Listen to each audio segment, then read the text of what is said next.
Selamat datang di program Crossover to the Next Level.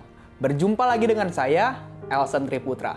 Pada hari ini kita masih berada pada seri Hakim-Hakim dan kita berada pada episode Yefta.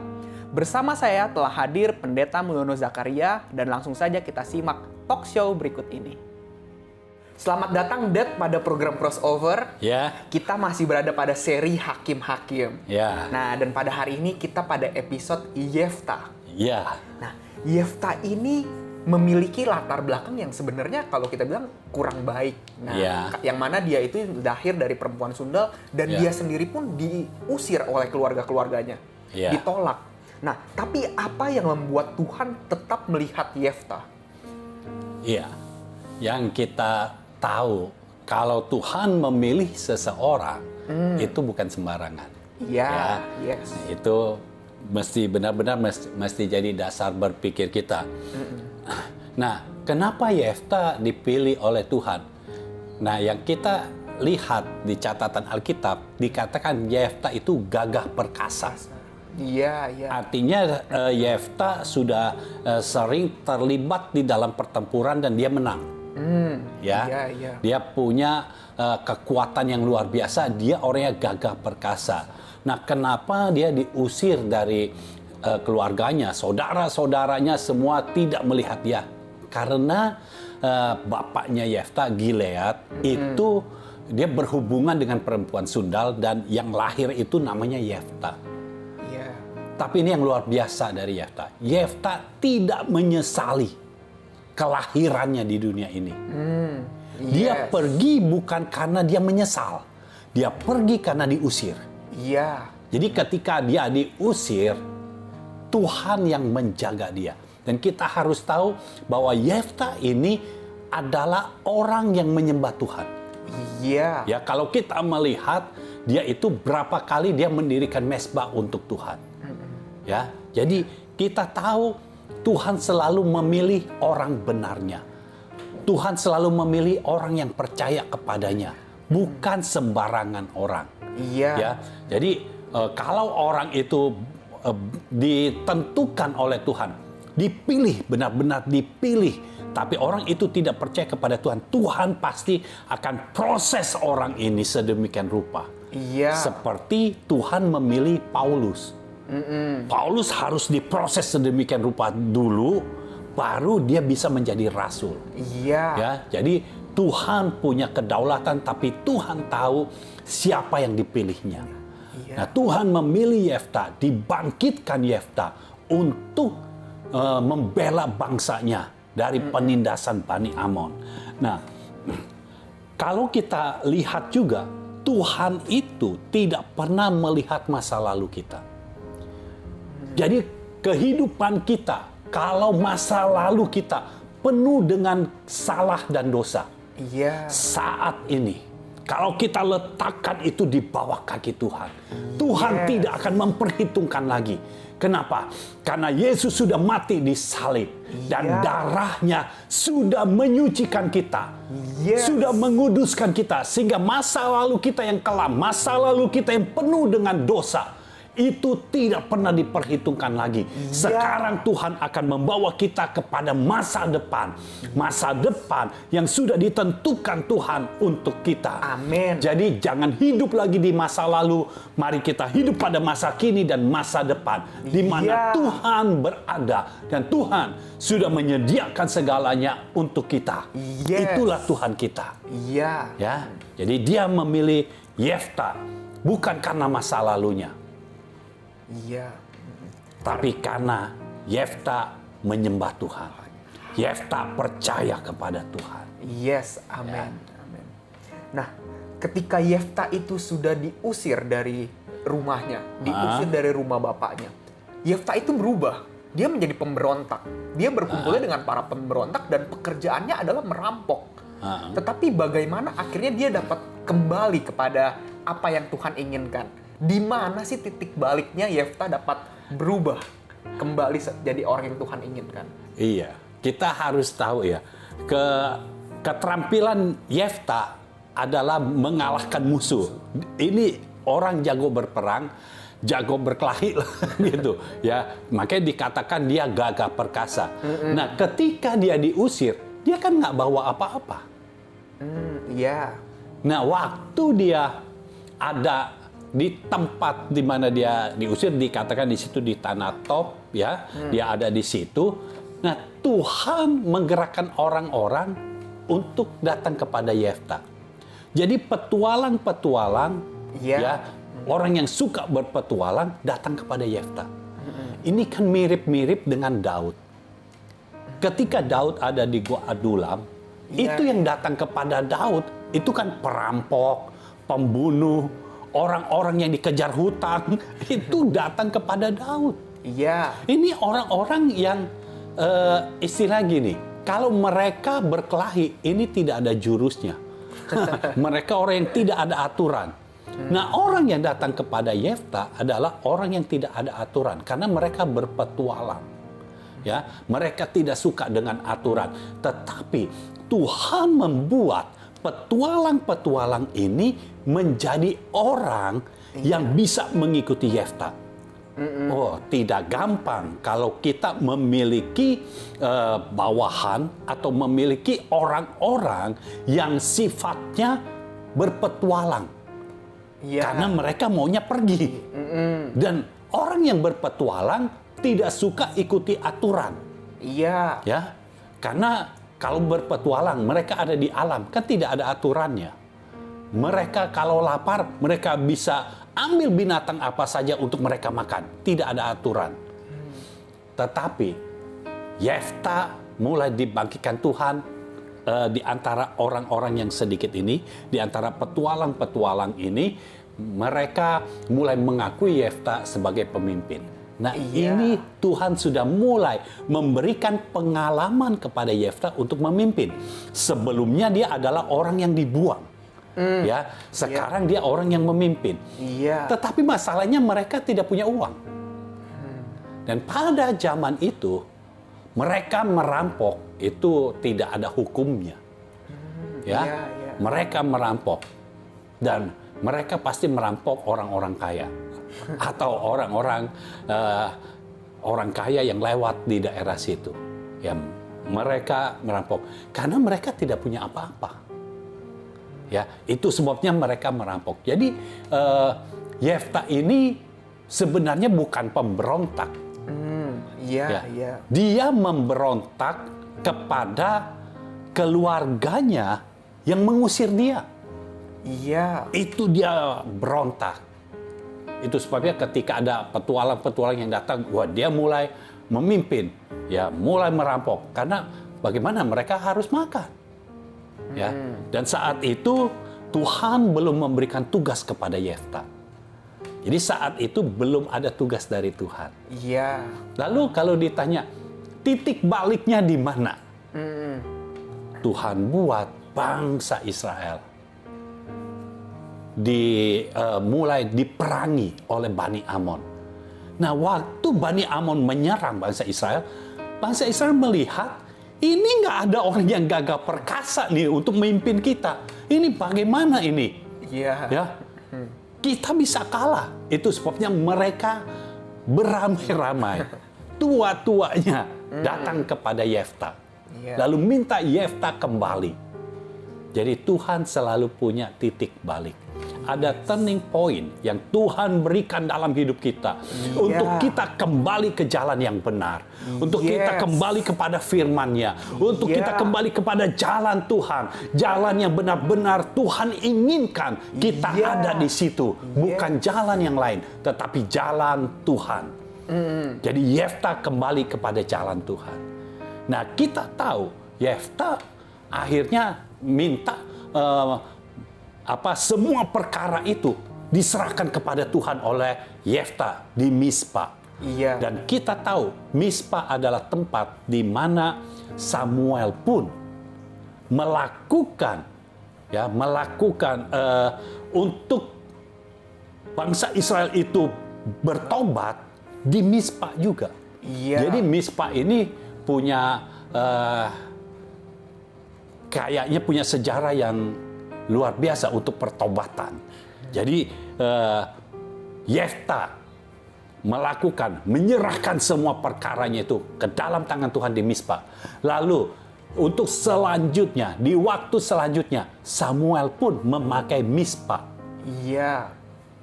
untuk menghakimi bangsa Israel.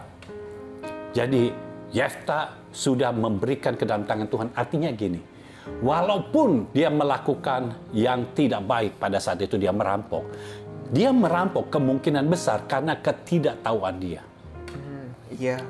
Karena ketidaktahuan dia dan karena keadaan dia yang tidak punya apa-apa. Iya. Ya. Jadi dia merampok. Tetapi kalau kita tetap punya hati kepada Tuhan, percaya kepada Tuhan, Tuhan tidak akan membiarkan kita melakukan hal yang tidak baik terus-menerus. Iya. Yefta tidak selamanya merampok. Yes. Cukup itu menjadi masa lalunya. Sekarang Tuhan punya tugas kepada Yefta. Yefta kembali kepada keluarganya, kembali kepada bangsanya. Untuk apa? Untuk dipakai Tuhan melawan Bani Amon. Iya. Ya. Yes. Jadi itulah titik balik Yefta. Jadi dalam hidup kita, Tuhan pasti akan memberikan titik balik. Amin. Yang tadinya Yes. kita mungkin hidup terpuruk, tapi Tuhan punya waktu. Karena Tuhan yang menciptakan waktu. Tuhan punya waktu untuk kita balik. Amin. Ya, Yes. berbalik dari keadaan yang terpuruk itu menjadi orang benar yang dibangkitkan oleh Tuhan. Iya. Dan waktunya sudah tiba sekarang.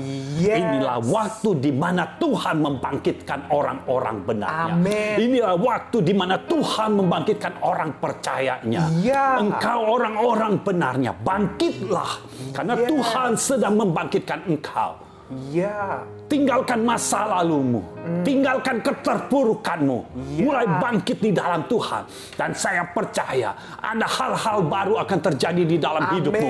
Ada hal-hal ilahi, hal-hal supranatural akan Tuhan kerjakan di dalam hidupmu. Iya, amin. Kembali kepada Tuhan dan percaya kepada Tuhan dan pegang firman yang sudah datang dalam hidupmu. Iya. Pegang firman kuat-kuat dan firman pasti digenapi. Amin. Karena Tuhan sedang bekerja di antara orang-orang benar pada saat ini. Yes. Haleluya. Haleluya. Nah, dalam kehidupan kita, kadang apa yang dialami Yefta itu juga kita alami. Yang mana itu kadang ketika ada orang-orang yang datang kepada kita hanya karena ada maunya saja. Iya. Kesannya mau memanfaatkan. Nah, dalam kondisi-kondisi seperti ini, apa respon yang akurat dari kita? Iya. Kita mesti tahu kehendak Tuhan. Sekali lagi kita mesti tahu kehendak Tuhan. Yefta, dia tahu kehendak Tuhan. Iya. Ketika orang-orang ini datang, tua-tua dari Gilead ini datang kepada Yefta. Yefta tahu bahwa ini adalah kehendak Tuhan. Itu sebabnya dia menyerahkan perkara itu ke dalam tangan Tuhan. Karena dia tahu ini dari Tuhan. Tuhan yang bangkitkan. Nah, kalau kita tahu kehendak Tuhan, kita akan tahu orang-orang yang datang kepada kita ini karena mereka memanfaatkan kita untuk kepentingan mereka atau Tuhan menggerakkan mereka untuk datang kepada kita. Iya. Jadi kita harus tahu kehendak Tuhan. Nah, bagaimana caranya kita tahu kehendak Tuhan? Bangun manusia roh. Yes. Kapasitas roh kita harus bertambah-tambah. Ketika kita membangun manusia roh kita, maka roh kita dengan Roh Kudus makin menyatu. Iya. Karena kan prinsipnya kita pertama dipenuhi, lalu kita dituntun, kemudian kita dikuasai. Ketika kita dikuasai, artinya roh kita itu dikuasai oleh Roh Kudus. Iya. Artinya roh kita dan Roh Kudus menjadi satu. Waktu menjadi satu, kita akan tahu kehendak Tuhan yang mana. Jadi ada alarmnya ya kalau bukan kehendak Iya, Tuhan. kita tahu. Nah, seringkali orang tidak tahu yang mana kehendak Tuhan. Sehingga ketika dia berada di atas, banyak orang memanfaatkannya. Khususnya dalam soal uang. Banyak orang meminjam lalu tidak bisa mengembalikan. Iya. Tetapi ketika meminjam, uangnya itu bukan dipakai untuk menaikkan taraf hidup mereka yang meminjam itu, Iya. tetapi mereka menaikkan gaya hidup. Nah, kita harus tahu, itu sebabnya di dalam kita, Roh Kudus itu harus diaktifasi. Iya. Roh Kristus harus diaktifasi sehingga kita tahu masalah yang sedang ada. Ya, itu yang namanya knowing, bukan knowledge. Ketika kita menyatu dengan Roh Kudus, Roh Kristus juga ada di dalam kita. Kita aktifasi. Jadi Roh Kristus, Roh Kudus, pokoknya Tuhan yang ada di dalam kita itu diaktifasi. Waktu diaktifasi, maka kita bisa mengetahui dengan pengetahuan yang bukan berasal dari dunia ini, tetapi pengetahuan yang berasal dari sorga. Ada roh pengertian, ada roh hikmat diberikan Tuhan kepada kita. Sehingga kita tahu yang sedang kita hadapi ini orang memanfaatkan kita atau bukan. Tujuan di balik orang ini datang kepada kita, kita mengetahuinya. Iya. Nah, untuk kita mengaktifasi Roh Kudus, mengaktifasi Roh Kristus yang ada di dalam kita, kita perlu Bapa rohani. Iya. Karena seringkali kita ketika kita menerima Yesus Kristus sebagai Tuhan dan Juru Selamat, artinya Roh Kristus sudah ada di dalam kita. Dan artinya Roh Kudus sudah ada juga.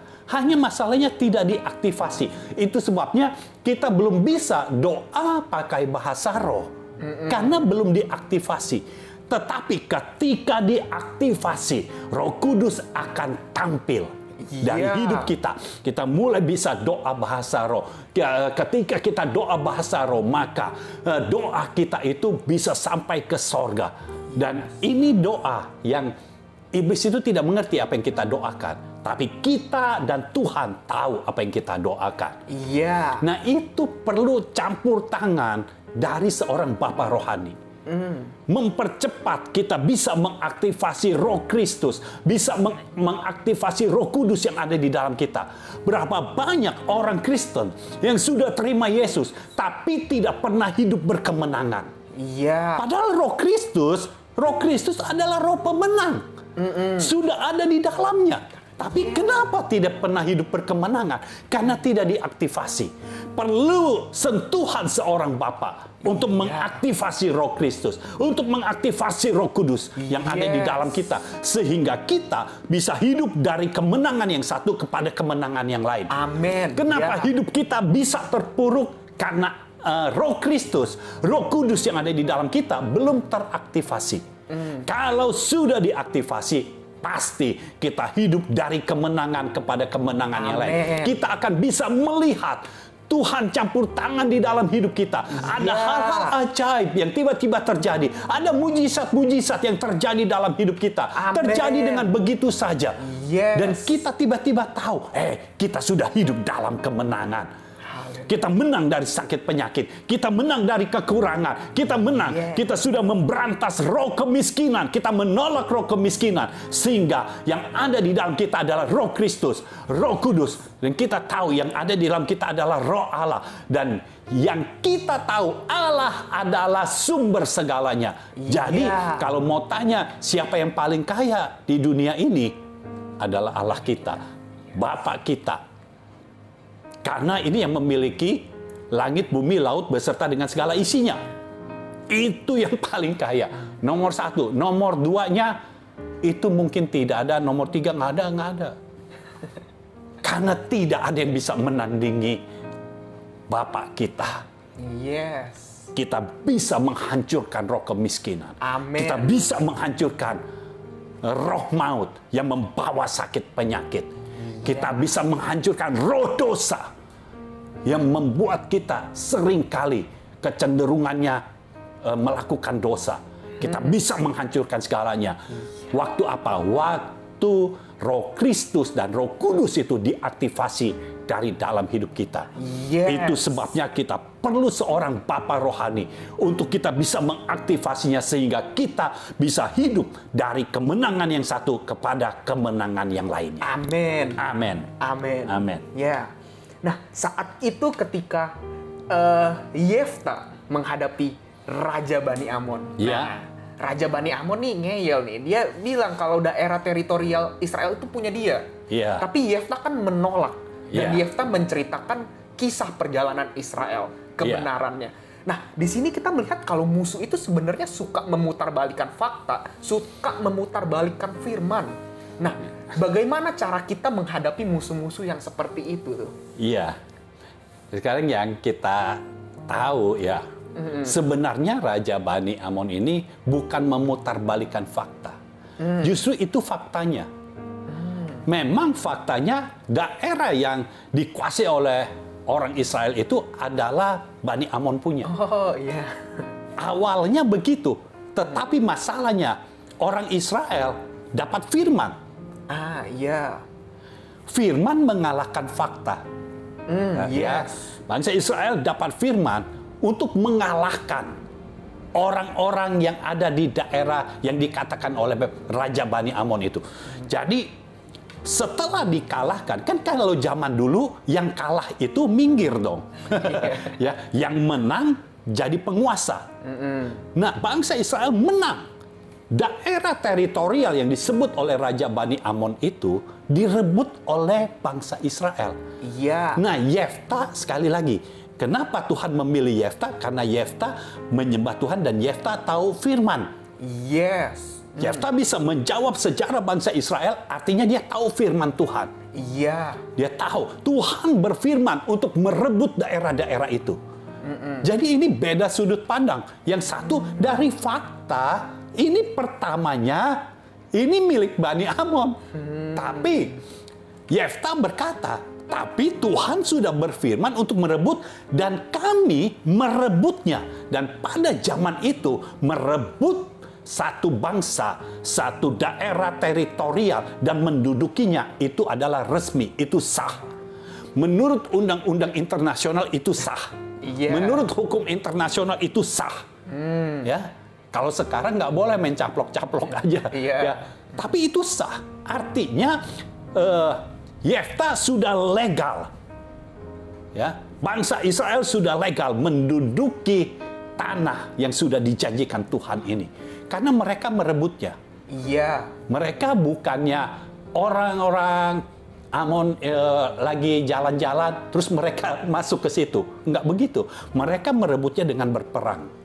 Yes. Ya, jadi itu sah. Jadi makanya Yefta tahu firman.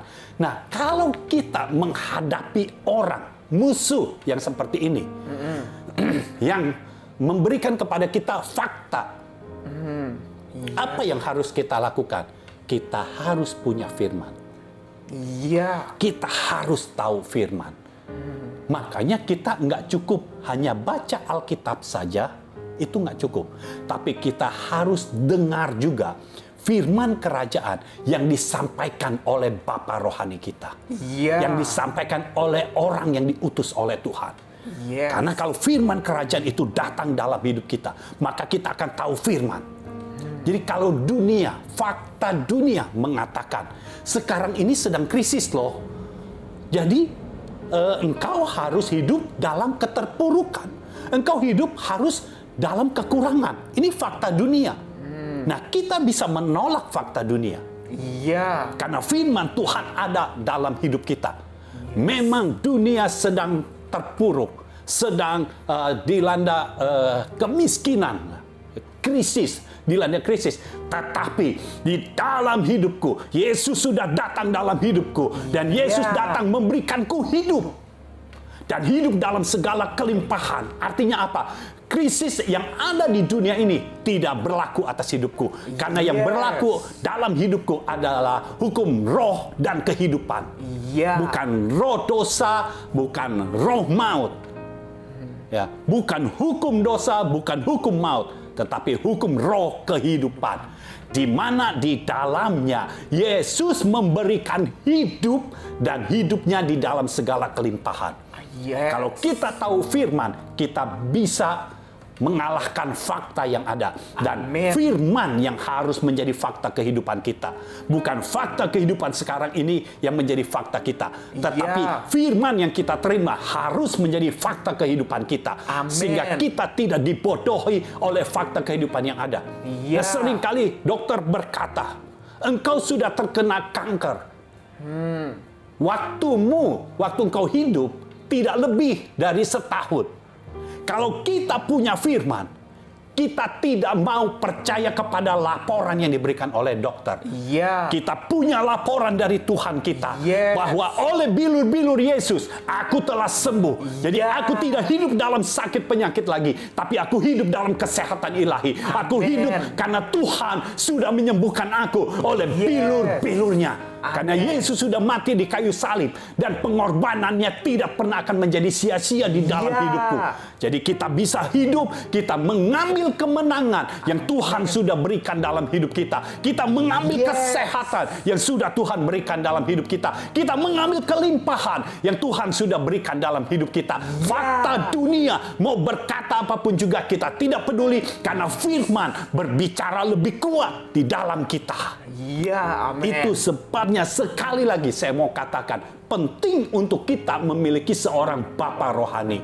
Untuk firman-Nya itu bisa terus didengungkan dalam hidup kita. Sehingga kita hidup dari kemenangan kepada kemenangan, dari kemuliaan kepada kemuliaan. Haleluya. Haleluya. Yes. Ya. Memang kekuatan firman itu luar biasa ya. Dan Iya. kita harus tahu firman. Ya, harus tahu. Iya. Bukan hanya harus tahu, tapi kita harus hidup di dalam firman. Yes, yes. Kita harus hidup di dalam firman. Nah, sebelum berperang dengan Bani Amon, Yefta itu kan bernazar. Yefta berjanji kepada Tuhan. Nah, singkatnya Yefta itu bilang, kalau Tuhan, kalau engkau sungguh-sungguh menyerahkan Bani Amon ini kepadaku, Iya. maka apa yang keluar dari pintu rumahku ketika aku pulang dengan selamat dari peperangan ini, itu akan aku berikan kepadamu. Akan Iya. kupersembahkan sebagai korban bakaran. Apakah nazar Yefta ini ada hubungannya dengan kemenangan yang amat besar bagi bangsa Israel terhadap Bani Amon? Iya. Sekali lagi kita harus tahu dasar dari apa yang Tuhan lakukan. Iya. Kalau Tuhan sudah berfirman, artinya itu pasti terjadi. Tuhan sudah berfirman bahwa Yefta akan mengalahkan Bani Amon, artinya itu pasti terjadi. Tetapi Yefta saat itu bernazar. Iya. Tuhan, kalau saya selamat, karena Bani Amon kan mengalahkan bangsa Israel. Sekarang Yefta harus mengalahkan Bani Amon. Kalau aku selamat, apa saja yang keluar dari pintu rumahku, dalam pikirannya ini binatang. Iya. Makanya dia bilang akan dikorbankan, gitu. Jadi apa saja yang keluar akan aku korban. Jadi kalau yang keluar lembu, ya udah lembu akan aku korbankan. Kalau yang keluar kambing, kambing yang akan aku korbankan. Kalau domba, ya domba yang akan aku korbankan. Nah, dia bernazar. Iya. Apakah karena dia bernazar, Tuhan jadi membuat dia menjadi menang? Itu salah besar kalau punya prinsip seperti itu. Kalau Tuhan sudah berfirman, artinya itu cukup. Iya. Tuhan itu tidak perlu diiming-imingi. Tuhan, kalau Tuhan buat saya jadi kaya, nanti saya akan bantu proyek Tuhan. Tidak perlu seperti itu. Jangan berikan janji-janji yang muluk untuk Iya. Tuhan. Kalau ingin memberi, ya memberi saja. Seperti Yefta. Kalau mau memberikan korban bakaran, ya berikan saja. Nggak usah bernazar. Nah, ini yang saya katakan. Ini kalau bernazar seperti ini, bahaya ini. Apa mau yang keluar dari pintu rumahnya adalah putrinya. Dan dia sudah bernazar kepada Tuhan. Mau tidak mau, dia korbankan. Iya. Putrinya yang rela. Ya, Bapak kalau udah ngomong gitu, udahlah. Paling putrinya bilang, lain kali makanya kalau ngomong, ingat-ingat. Di dalam rumah itu bukan cuma binatang, ada yang lain juga. Makanya kalau kita mau bernazar, mau berjanji atau bersumpah, hati-hati. Iya. Karena seringkali orang yang sedang sakit, dia berjanji kepada Tuhan. Tuhan, kalau engkau menyembuhkan aku aku akan menyerahkan hidup ke dalam tanganmu. Kenapa tidak menyerahkan hidup saja? Nggak usah pakai kalau-kalau. Iya. Serahkan hidup saja dan Tuhan akan bertindak. Izinkan Tuhan bertindak tanpa ada iming-iming. Jangan pernah pakai iming-iming, karena itu adalah roh dari Sodom, dari Raja Sodom, yang suka memberikan iming-iming. Ya, kalau engkau melakukan ini, nanti aku begini. Iming-iming. Jangan. Jangan bersumpah. Firman Tuhan katakan, jangan bersumpah demi langit, demi apa. Jangan bersumpah. Iya. Ya, karena langit adalah tahta Tuhan, bumi adalah tumpuan kaki Tuhan. Jadi jangan bersumpah demi apapun juga. Jangan bernasar. Ya. Jadi biarkan Tuhan bekerja. Kalau Tuhan sudah berfirman, percaya saja bahwa firman itu akan digenapi dan pasti digenapi. Amin. Percaya kepada firman dan kita akan menikmati penggenapannya. Iya, Amin. amin. Haleluya. Terima kasih, Dad, atas apa yang sudah disampaikan hari ini. Saya merasakan roh saya sangat bergelora saat ini. Biar Tuhan yang terus memperlengkapi kita, Tuhan yang terus menguatkan kita dengan firman-Nya. Ya, Amin. kita akan bertemu lagi pada episode yang berikutnya. Terima kasih, Dad, atas kehadirannya sekali lagi. Tuhan Yesus memberkati. Tuhan memberkati. Demikian episode Yefta. Saya percaya ini waktunya Tuhan membangkitkan kita. Tuhan tidak lagi mempermasalahkan masa lalu kita, tetapi Tuhan memperhatikan firman-Nya kepada kita. Biar melalui kita, Roh Kudus terus berkuasa sampai kita dapat terus bergerak mewujudkan isi hati Tuhan. Program Crossover akan tayang setiap hari Rabu jam 7 malam. Jika saudara ingin memberikan komentar, kesaksian, ataupun pertanyaan, saudara dapat langsung menuliskannya di kolom chat ataupun dengan mengirimkannya ke hotline chat kami dengan nomor 0821 1367 6675. Saudara juga dapat berlangganan Crossover Day, pesan firman yang akan disampaikan setiap hari Senin sampai Jumat. Untuk pendaftarannya, saudara dapat langsung mendaftarkan diri ke hotline chat yang sudah saya sebutkan tadi. Saudara juga dapat men-follow Instagram JGF Indonesia dan jangan lupa men-share video ini. Saya Elson Triputra, kita berjumpa lagi pada episode yang berikutnya.